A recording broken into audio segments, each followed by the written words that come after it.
House Speaker Sonny Belmonte reiterates the urgent need to amend the 1987 Constitution, especially its economic provisions. Belmonte stressed that this is necessary to make the Philippines a strong competitor in the international market. This report.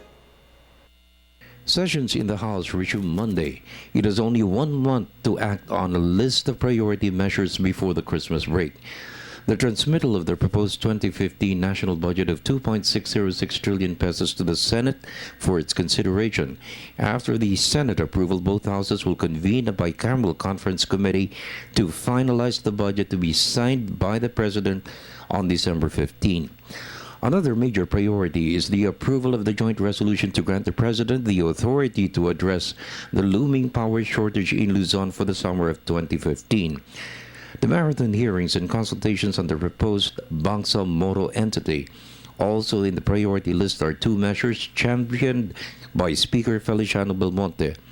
In a speech delivered before the Philippine Economic Society, Speaker Belmonte reiterated his push for the approval of Resolution Number 1, which proposes amendments of restrictive provisions of the Constitution and the Fair Competition Bill or the Antitrust Law. It proposes to insert the amendatory phrase, quotes, unless otherwise provided by law, close quote, into specific economic provisions of the Constitution, thereby giving Congress flexibility in determining the extent of foreign participation in key sectors of our economy.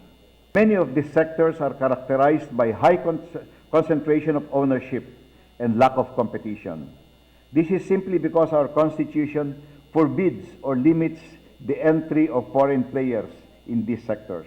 Because of limitations imposed by the Constitution on the ownership of land by foreign nationals, limited participation in key sectors to include mass media and advertising, educational institutions, and public utilities, it has restricted the flow of foreign direct investments. A key sector is public utilities to enhance private-public partnerships for infrastructure development.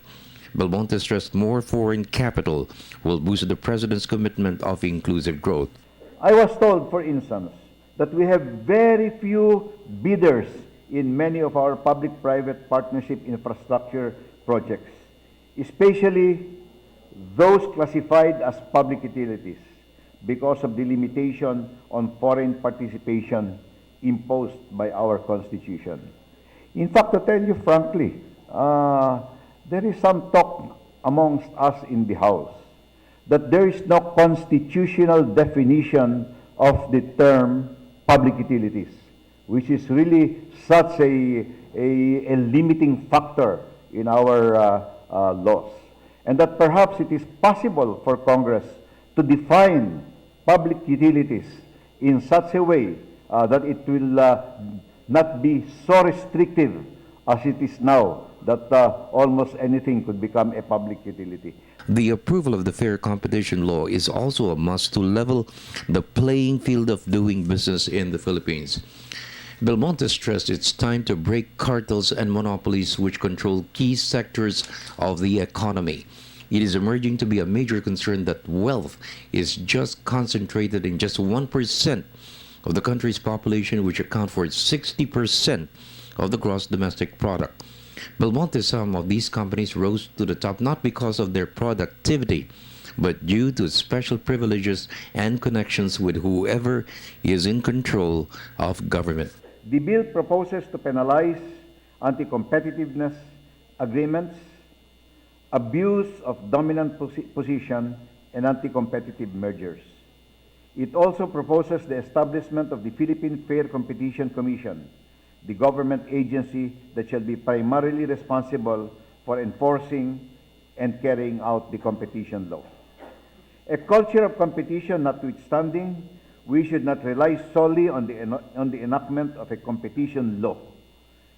Efforts towards the development of physical and human capital, training of judges, educating consumers, the business community, and government officials on the context and content of an antitrust statute should be undertaken simultaneously. For the People's Television Network, this is Freddie Abando reporting.